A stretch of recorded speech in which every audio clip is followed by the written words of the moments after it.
दोस्तों इस वीडियो में आप देखेंगे एक फैंटेसी एडवेंचर मूवी की कहानी। यूरोप की लोक कथाओं पर आधारित ये फिल्म काफी जबरदस्त है और इसका दिल खुश कर देने वाला अंत देखकर आप लोगों को काफी मजा आएगा, इसलिए वीडियो को पूरा आखिरी तक जरूर देखें। चलिए अब कहानी शुरू करते हैं। फिल्म की शुरुआत में कई सालों पहले जर्मनी के बर्मन राज्य की औषधि बेचने वाली एक महिला मार्टा को दिखाया जाता है। मार्टा नाव के जरिए यात्रा करके अपने पड़ोसी राज्य बर्लिन में जाती है, पर उस राज्य की सीमा में प्रवेश करते ही उसका सामना बर्लिन राज्य के मंत्री एडवर्ड से होता है। एडवर्ड एक जादूगर भी होता है। वो मार्टा को चेतावनी देते हुए कहता है, तुम मेरे राज्य में आ तो गई हो, पर यहाँ ना तो तुम्हें जादू का इस्तेमाल करने की इजाजत है और ना ही किसी जादुई औषधि के इस्तेमाल करने की। मार्टा कहती है ठीक है। इसके बाद एडवर्ड यहाँ से गायब होकर अपने राज्य की रानी अमांडा के महल में जाता है। रानी अमांडा उससे कहती है, तुम मेरे मंत्री और सलाहकार दोनों हो। हमारे राज्य की अर्थव्यवस्था बहुत खराब हो गई है।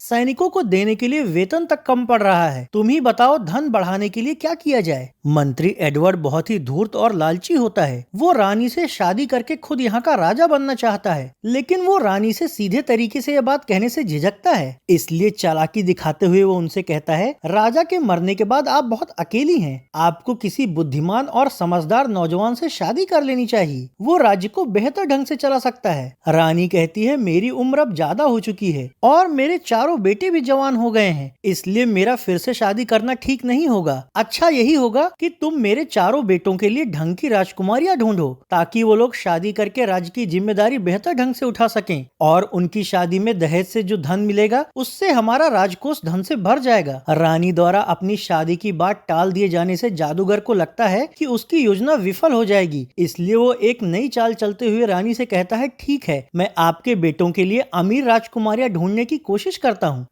अगले सीन में जंगल में एक पुल के नीचे रानी अमांडा के चारों बेटों को दिखाया जाता है, जो चार राजकुमारियों से मिलकर उनसे प्यार जता रहे होते हैं। ये चारों राजकुमारी बहनें बर्मन राज्य के राजा विल्सन की बेटी होती हैं। ये चारों राजकुमार भाई इन चारों राजकुमारी बहनों से प्यार करते थे, पर दोनों राज्यों के रिश्ते ठीक ना होने की वजह से ये लोग छिप छिप कर यहाँ मिलते थे। कुछ देर राजकुमारियों के साथ वक्त गुजारने के बाद ये चारों राजकुमार घोड़ों पर सवार होकर अपने महल की ओर निकल पड़ते हैं।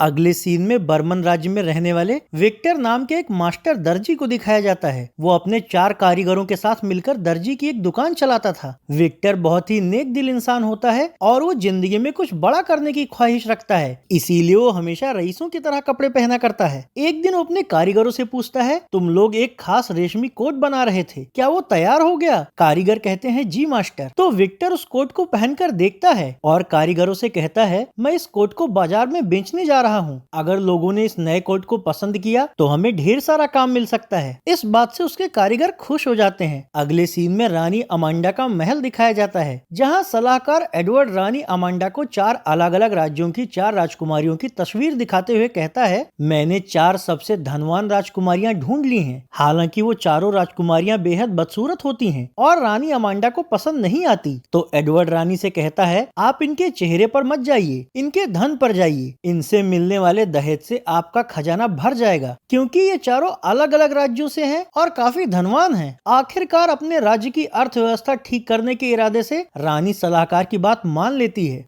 अगले सीन में राजा विल्सन का महल दिखाया जाता है, जहां दासी एलिना चारों राजकुमारियों के कमरे में जाकर उन्हें जगाते हुए कहती है, आपके पिता को इस बात की खबर लग गई है कि आप लोग चोरी छिपे किसी से मिलने जाती हैं। हालांकि उन्हें ये नहीं पता है कि आप किससे और कैसे मिलने जाती हैं। आज वो इस सिलसिले में मुझसे पूछताछ करेंगे। राजकुमारियां कहती हैं, हम कहीं नहीं जाती, तुम्हें तो पता ही होगा। दासी एलिना कहती है, मुझे इस बारे में कुछ नहीं पता। इसके बाद दासी राजा विल्सन के दरबार में जाती है। राजा उससे कहते हैं, तुम हमारे बेटियों की सबसे खास दासी हो, तुम्हें तो पता होगा कि वो कैसे और किससे मिलने जाती हैं। दासी कहती है, पता नहीं महाराज, मुझे नहीं पता, मुझे तो बस राजकुमारियों के गंदे कपड़े और टूटी हुई जूतियां मिलती हैं। राजा कहते हैं, उन पर नजर रखो और मेरा आदेश है कि आज के बाद उनके महल से बाहर निकलने पर पाबंदी लगा दी जाए। अगले सीन में फिर से रानी अमांडा का महल दिखाया जाता है, जहाँ रानी के चारों बेटे उनसे कहते हैं कि उन्हें चार राजकुमारियों से प्यार हो गया है। रानी उनसे पूछती है, कौन है वो राजकुमारियां? तो चारों राजकुमार कहते हैं, हम अभी इस बारे में आपको नहीं बता सकते क्योंकि शायद आप उनके बारे में जानकर नाराज हो जाएंगी, लेकिन जल्दी ही हम आपको उनके बारे में बताएंगे क्योंकि हम लोग उनसे शादी करना चाहते हैं। रानी कहती है, मुझे उनके बारे में जानना भी नहीं है क्योंकि हमने तुम्हारे लिए 4 अलग अलग राज्यों की सबसे अमीर राजकुमारियां ढूंढ ली हैं। तुम लोगों की शादी उन्हीं से होगी, इससे हमें ढेर सारा धन मिलेगा। चारों राजकुमार अपनी माँ की इस बात से सहमत नहीं होते और कहते हैं, हम जिससे प्यार करते हैं उसी से शादी करेंगे, हम धन के लिए शादी नहीं करेंगे। रानी कहती है, महल में रहना है तो तुम लोगों को मेरी बात माननी ही होगी। ये सुनते ही वो चारों महल से बाहर निकल जाते हैं और अपने अपने घोड़ों पर सवार होकर रानी की आंखों के सामने ही वहाँ से चले जाते हैं। इस बात से रानी बहुत नाराज होती है और मंत्री एडवर्ड से कहती है, चारों ने मेरी बात मानने से इनकार कर दिया और महल छोड़ दिया। हमारे राज्य की अर्थव्यवस्था सुधारने के लिए शादी बहुत जरूरी थी। दुष्ट एडवर्ड इसी मौके की तलाश में होता है, इसलिए वो रानी के गुस्से को और भी ज्यादा भड़काते हुए कहता है, आपके बेटों ने आपकी बात का सम्मान नहीं किया, ना ही उन्होंने राज्य की परवाह की, तो क्या करेंगी आप उनके साथ। रानी गुस्से में होती है, इसलिए वो एडवर्ड से कहती है, उनकी सजा ये है कि वो लोग 6 महीने हमारे राज्य से बाहर रहें, तब जाकर उन्हें अपनी गलती का एहसास होगा। एडवर्ड कहता है, ठीक है महारानी। फिर वो अपने जादुई प्रयोगशाला में जाता है और किताब से जादुई मंत्र पढ़कर एक रूप परिवर्तित करने वाला जादुई घोल तैयार करता है।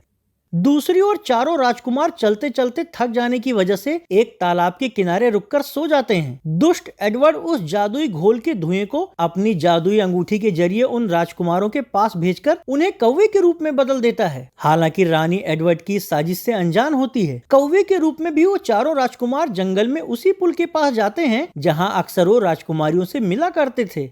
अगले सीन में राजा विल्सन को दिखाया जाता है, जो अपने मंत्री और सेनापति से कहते हैं, हमने राजकुमारियों के महल से बाहर जाने पर पाबंदी लगा दी है, पर पता करो कि आखिर इतने दिनों तक और रात में वो कैसे और किससे मिलने जाती थीं। जो भी इसका पता लगाएगा उसे मैं अपने राज्य का 1/3 हिस्सा दे दूंगा और उससे अपनी किसी भी एक बेटी की शादी भी करा दूंगा। इसी दौरान दासी एलिना वहाँ आती है। राजा एलिना से कहते हैं, किसी अच्छे दर्जी से राजकुमारियों के लिए नई ड्रेस तैयार करवाओ। मैं कुछ दिनों के लिए राज्य से बाहर जा रहा हूँ ताकि राजकुमारियों की शादी के लिए होनहार राजकुमार ढूंढ सकूं। दासी कहती है, ठीक है महाराज। जब चारों राजकुमारियों को पता चलता है कि उनके पिता उनकी शादी के लिए राजकुमार ढूंढने कुछ वक्त के लिए राज्य से बाहर जा रहे हैं, तो वो चारों महल से बाहर निकलने और अपने प्रेमी राजकुमारों से मिलने की एक योजना बनाती हैं। हालांकि उन्हें ये नहीं पता होता कि उनके प्रेमी राजकुमार अब कौवे बन चुके हैं।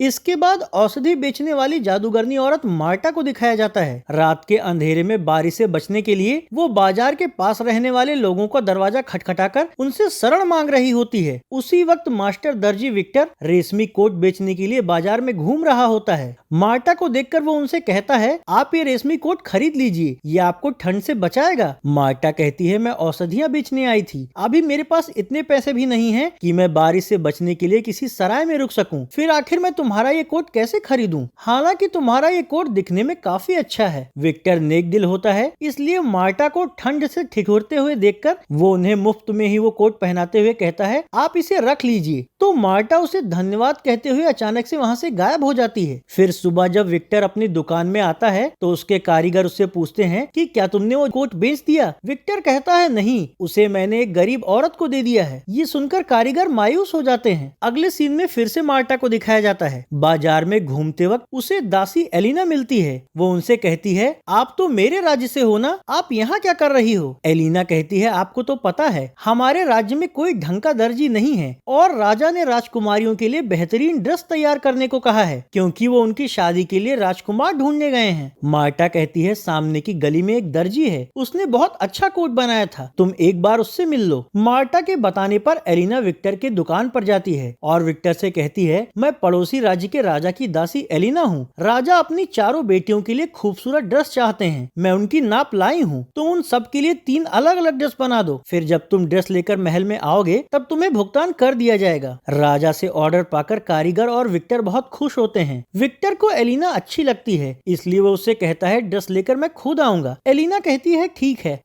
उधर कौवे बन चुके राजकुमार जंगल में इंसान बनने और राजकुमारियों से मिलने के लिए छटपटा रहे होते हैं। राजकुमारियां किसी तरह वहां उनसे मिलने आती हैं, पर उन्हें वहां सिर्फ कौवे दिखते हैं। इससे दुखी होकर वो वापस लौट जाती हैं। उसी रात चारों कौवे राजकुमारियों को सपने में बताते हैं कि अमावस्या की रात में हमसे मिलने आना, तब हम इंसानी रूप में होंगे और तुमसे सारी घटना के बारे में बता पाएंगे। दूसरी ओर काफी वक्त बीत जाने के बाद रानी अपने बेटों की तस्वीर देखकर उन्हें याद करती है और एडवर्ड से कहती है, मेरे बेटों को वापस बुलाओ, आखिर वो इतने दिनों से वापस क्यों नहीं लौटे। दुष्ट एडवर्ड कहता है, महारानी मुझे नहीं पता कि चारों राजकुमार कहाँ गए। मैंने भी उनके बारे में पता करने की कोशिश की, पर उनका कोई पता नहीं चल पाया। कौवे के रूप में चारों राजकुमार राजमहल की खिड़की के पास बैठकर ये सब सुनते हैं, पर वो चाहकर भी कुछ नहीं कर पाते। इधर राजा विल्सन अपने राज्य में वापस लौट आता है, पर जब उसे पता चलता है कि कल रात राजकुमारियां फिर से अपने कमरे से गायब थीं, तो वो अपने मंत्री और सेनापति पर बहुत नाराज होता है और उनसे कहता है, आखिर इतनी सुरक्षा के बाद भी वो यहाँ से कैसे बाहर चली गईं और वो किससे मिलने जाती हैं। जल्दी से जल्दी कोई बुद्धिमान आदमी ढूंढकर इस राज का पता लगाओ, नहीं तो मैं तुम सबको सजा दूंगा। अगले दिन विक्टर को दिखाया जाता है, जो राजकुमारियों के लिए बनाई हुई ड्रेस लेकर राजा के महल के गेट के पास पहुंच जाता है, पर थक जाने की वजह से वो वहीं के बगीचे में सो जाता है। वहीं राजा के आदेश के दबाव में मंत्री और सेनापति किसी ऐसे आदमी को ढूंढ रहे होते हैं जिसे वो राजकुमारियों का राज पता करने के लिए बलि का बकरा बना सकें, क्योंकि अगर वो किसी को इस काम पर नहीं लगाते तो राजा उन्हें दंड देता। घूमते वक्त जब वो लोग बगीचे में रईस जैसे दिखने वाले विक्टर को देखते हैं, तो वो उसे जगाकर अपने साथ महल में लेकर जाने लगते हैं। विक्टर उन्हें बताना चाहता है कि वो एक दर्जी है और यहाँ राजकुमारियों के लिए बनाई हुई ड्रेस लेकर आया है, लेकिन मंत्री उसे बीच में ही टोक देता है। फिर विक्टर को महल में ले जाने के बाद दासी एलिना जब बेंच पर रखे हुए कपड़ों की पोटली देखती है, तो वो समझ जाती है कि ये विक्टर ही होगा जो राजकुमारियों की नई ड्रेस लेकर आया है। उधर महल के अंदर ले जाकर मंत्री और सेनापति विक्टर से कहते हैं, नौजवान, हमारे पास तुम्हारे लिए एक ऐसा काम है जिसे अगर तुमने पूरा कर दिया तो राजा तुम्हें न सिर्फ अपने राज्य का 1/3 हिस्सा देगा, बल्कि अपनी किसी एक बेटी से तुम्हारी शादी भी करा देगा। विक्टर हमेशा से ही कुछ बड़ा करना चाहता था, इसलिए वो मंत्री से पूछता है क्या काम करना होगा। मंत्री कहता है, तुम्हें महल में रहकर पता लगाना होगा कि अगर राजकुमारियां यहाँ से बाहर जाती हैं तो वो कैसे बाहर जाती हैं और ऐसा कौन है जिससे कि वो मिलती हैं। विक्टर इस काम को बहुत आसान समझता है, इसीलिए खुशी खुशी इस काम के समझौते पर हस्ताक्षर कर देता है। तो अब विक्टर को महल में रहने के लिए कमरा दे दिया जाता है। वो इस बात से बहुत खुश होता है कि जल्दी ही वो इस पहेली को हल करके बहुत अमीर हो जाएगा और राजा की एक बेटी से शादी भी कर लेगा। थोड़ी देर बाद एलिना उसके कमरे में आती है और उसे खुश देखकर पूछती है, तुम इसलिए खुश हो क्योंकि तुम्हें राजकुमारी से शादी करने का मौका मिलेगा। मुझे तो लगा तुम मुझे पसंद करते हो। विक्टर को भी एलिना पसंद थी, इसलिए वो उसे सफाई देते हुए कहता है, नहीं, मैं तो यहाँ कपड़े लेकर आया था। मुझे क्या पता था कि मुझे यहाँ एक ऐसा काम मिल जाएगा जिससे मुझे अमीर बनने का मौका मिलेगा। इस पर एलिना उसे उसकी ड्रेस के लिए भुगतान करते हुए कहती है, ये काम इतना भी आसान नहीं है, क्योंकि पहले तो राजकुमारियां गार्ड्स को शराब में नींद की गोली मिलाकर पीछे के रास्ते से बाहर जाती थीं, पर अब वो पता नहीं कैसे कमरे के अंदर ही गायब हो जाती हैं। ये सुनकर विक्टर बहुत हैरान होता है। इसके बाद रात में जब वो बाकी गार्ड्स के साथ शराब पी रहा होता है, तो राजकुमारियां उसे देखकर आपस में बातें करते हुए कहती हैं, ये नया वाला भी शराबी लगता है, इसकी भी शराब में नींद की दवा मिलाकर हम आराम से अपने कमरे में बनाए गए गुप्त रास्ते के जरिए महल से बाहर जा सकते हैं। 3 दिन बाद अमावस्या की रात है। उस रात हमारे प्रेमी अपने इंसानी रूप में आकर हमें उनके कौवा बनने का राज बताएंगे। अगले दिन सेनापति विक्टर को राजा विल्सन से मिलवाते हुए कहता है, ये नौजवान ही राजकुमारियों के राज का खुलासा करेगा। राजा कहते हैं, ठीक है, इसके पास 3 दिन का मौका है। अगर ये राज का पता नहीं लगा पाया तो जल्लाद इसका गला काट देगा। ये सुनते ही विक्टर घबरा जाता है कि ये तो बहुत बड़ी मुसीबत है। तभी एलिना उसके कमरे में आती है। एलिना को विक्टर से प्यार हो गया था, इसलिए वो विक्टर से कहती है, तुम चिंता मत करो, मैं तुम्हारी पूरी मदद करूंगी राजकुमारियों का राज पता करने में। विक्टर पूछता है, कैसे? तो एलिना कहती है, जब राजकुमारियां तुम्हें कुछ भी पीने को दें तो सावधान रहना, क्योंकि वो बाकी गार्ड्स की तरह तुम्हें भी सुलाकर ही जाएंगी। रात होने पर राजकुमारियां विक्टर के कमरे में आती हैं और विक्टर को रिझाकर जबरदस्ती नींद की दवा मिली शराब पिला देती हैं। इससे विक्टर सो जाता है। इसके बाद राजकुमारियां अपने कमरे में जाती हैं, उनके कमरे की दीवार पर पर्दे के पीछे एक बटन होता है। उसे दबाते ही उनका बेड ऊपर उठ जाता है और उसके नीचे एक गुप्त रास्ता खुल जाता है, जिससे होकर ये लोग महल से बाहर निकल जाती हैं और फिर बेड फिर से नीचे आ जाता है। दरअसल जब राजा कुछ दिनों के लिए बाहर गए थे, तब राजकुमारियों ने धन देकर कुछ कारीगरों से ये गुप्त रास्ता तैयार करवाया था। थोड़ी देर बाद जब एलिना राजकुमारियों के कमरे में जाती है, तो उसे वहाँ ना तो राजकुमारियां देखती हैं और ना ही बाहर जाने का कोई रास्ता। फिर हैरान एलिना जब विक्टर के कमरे में जाती है, तो वो देखती है कि विक्टर नींद की दवा के असर से सोया हुआ पड़ा है। सुबह तक राजकुमारियां कौवे के रूप में अपने प्रेमियों से मिलकर वापस चली आती हैं और इस बार भी किसी को कुछ पता नहीं लग पाता। सुबह राजा विल्सन विक्टर को अपने दरबार में बुलवाते हैं और उससे कहते हैं, आज तीसरा दिन है, अगर आज रात तक भी तुम इस राज का पता नहीं लगा पाए तो मेरा जल्लाद तुम्हारा गला काट देगा। ये सुनकर विक्टर बुरी तरह घबरा जाता है और कमरे में जाकर सोचने लगता है कि आज उसकी मौत पक्की है। तभी एलिना उसके पास आती है और कहती है, मैं तुमसे प्यार करती हूँ, इसलिए मैं तुम्हें मरने नहीं दूंगी। विक्टर कहता है, मैं भी तुमसे प्यार करने लगा हूँ, पर अगर मैं राज नहीं बता पाया तो आज मेरा आखिरी दिन होगा। एलिना कहती है, तुम मेरे साथ पीछे के रास्ते से बाहर चलो, मैं वहाँ के गार्ड्स को अपनी बातों में उलझाऊंगी, उसी दौरान तुम यहाँ से भाग जाना। विक्टर कहता है, ठीक है। इसके बाद एलिना विक्टर को लेकर पीछे के द्वार पर जाती है और गार्ड्स को अपने बातों में उलझाने लगती है। इसी दौरान मौका देखकर विक्टर वहां से भाग निकलता है, तो विक्टर की मदद करने के जुर्म में गार्ड्स एलिना को पकड़ लेते हैं। अगले सीन में चारों राजकुमारियों को दिखाया जाता है, जो आपस में बातें कर रही होती हैं कि अभी तक उनका राज कोई नहीं जान पाया है और आज अमावस्या की रात जब वो अपने प्रेमियों को इंसान के रूप में मिलेंगी, तो वो उनके साथ जो कुछ भी हुआ उसके बारे में जान सकेंगी। दूसरी ओर बेचारा विक्टर भागते भागते अपने राज्य की सीमा पर स्थित नदी के पास पहुंच जाता है। वहां से नाव लेकर वो निकलने ही वाला होता है कि तभी मार्टा वहां प्रकट होती है और विक्टर से कहती है, तुम एक नेक दिल इंसान हो, इसलिए तुम्हें भागने की जरूरत नहीं है। विक्टर कहता है, मेरे पास और कोई विकल्प भी तो नहीं है। उसकी बात सुनकर मार्टा उसे उसका कोट देते हुए कहती है, मैंने इसे जादुई बना दिया है, जब भी इसे पहनकर तुम गायब कर दो कहोगे, ये कोट तुम्हें गायब कर देगा। ये सब बताकर मार्टा वहां से गायब हो जाती है।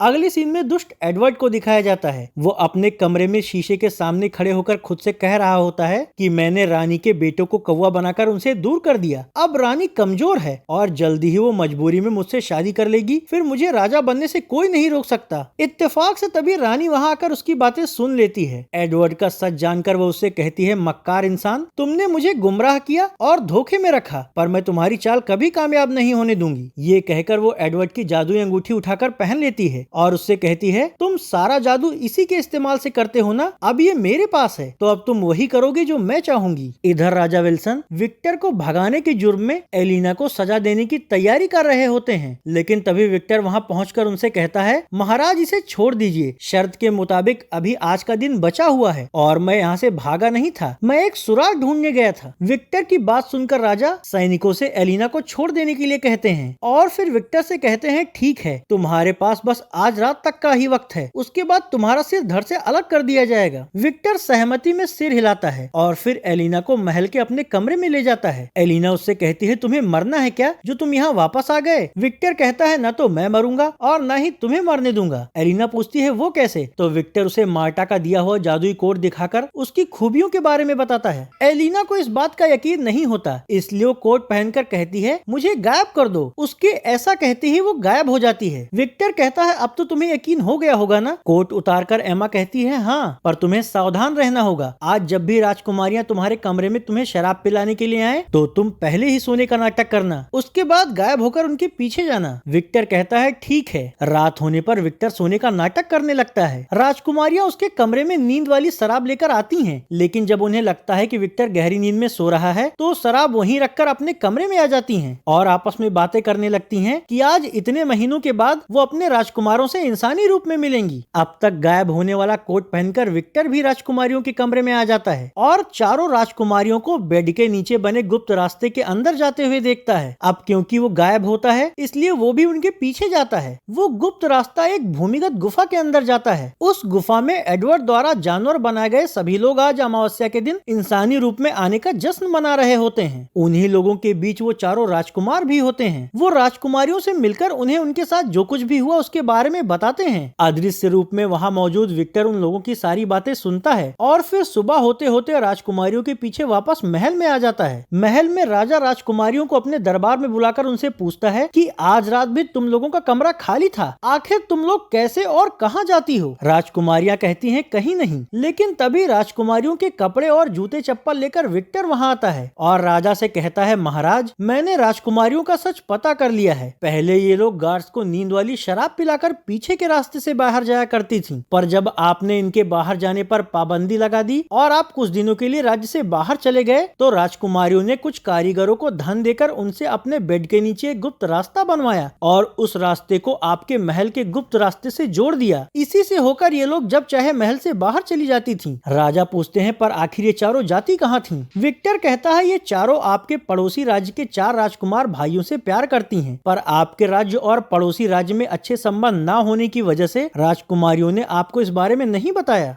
राजा कहते हैं, तो क्या चारों राजकुमार भी इन्हें प्यार करते हैं? विक्टर कहता है, जी महाराज। विक्टर राजा से बातें ही कर रहा होता है कि तभी चारों कौवे वहां आकर सैनिकों पर हमला करने लगते हैं। राजा कहते हैं, ये सब क्या हो रहा है? इसी दौरान पड़ोसी राज्य की रानी एडवर्ड को पकड़कर वहां लाती है और राजा से कहती है, ये चारों कौवे मेरे ही बेटे हैं महाराज, जिन्हें मेरे इस धूर्त मंत्री ने धोखे से कौवा बना दिया है। राजा कहते हैं, तो यही है वो चारों राजकुमार? रानी कहती है, हाँ। इसके बाद रानी एडवर्ड से पूछती है, बताओ इन्हें वापस हमेशा के लिए इंसान कैसे बनाया जाए? एडवर्ड कहता है, अंगूठी को उल्टा घुमाकर अपने बेटों को पुकारिए। तो रानी ऐसा ही करती है, जिससे कि उसके बेटे फिर से इंसान बन जाते हैं। अब राजा विक्टर से कहते हैं, तुमने शर्त जीत ली है, इसलिए मेरे वादे के मुताबिक तुम मेरी किसी भी बेटी से शादी कर सकते हो। विक्टर कहता है, महाराज मैं एलिना से ही प्यार करता हूँ और उसी से शादी करूंगा। आपकी चारों बेटियां चारों राजकुमारों से प्यार करती हैं, इसलिए आप उनकी शादी उन्हीं से करवा दीजिए। इससे दोनों राज्यों का रिश्ता भी मजबूत हो जाएगा। राजा विक्टर की बात मान लेता है और अगले दिन चारों बेटियों की शादी चारों राजकुमारों से करवा देता है। फिर वो अकेली रह गई रानी से खुद शादी करके दोनों राज्यों को एक कर देता है। इस तरह ये फैंटेसी एडवेंचर मूवी यहीं खत्म हो जाती है।